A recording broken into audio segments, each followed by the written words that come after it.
बदियुद्दीन कादरी यांचा गंध कार्यक्रम मोठ्या उत्साहाने झाला।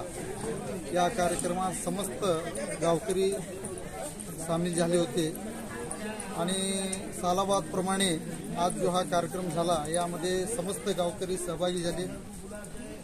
गंध कार्यक्रमाच्या अगोदर आडकी कार्यक्रम झाला आणि त्यानंतर इथं मध उडवण्यात आलं आणि आज दिवसभर नैवेद्य कार्यक्रम होणार आहे।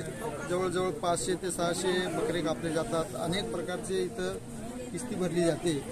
त्यानंतर उद्या जे आहे कुस्ती आणि नाटक कार्यक्रम आहे। अशा प्रकारे समस्त गावातील जे बी महिला आहेत, मुली आहेत, माहेरी जत्रेला एके दिवशी येतात आणि हा कार्यक्रम अगदी आनंदाने उत्साहाने सर्व धर्म समभावाचं एक मोठं उदाहरण आहे आणि अशा प्रकारे या गावातील अशाच प्रकारे एकोपा कायम राहू दे हीच ईश्वरचरणी प्रार्थना आणि बदियुद्दीन बाबासाहेब कादरी यांच्या चरणी प्रार्थना असतो। समस्त गावकऱ्यांना माझ्यातर्फे आणि आमच्या ट्रस्टच्या तर्फे हजरत बदियुद्दीन कादरी संस्थेच्या तर्फे हार्दिक शुभेच्छा।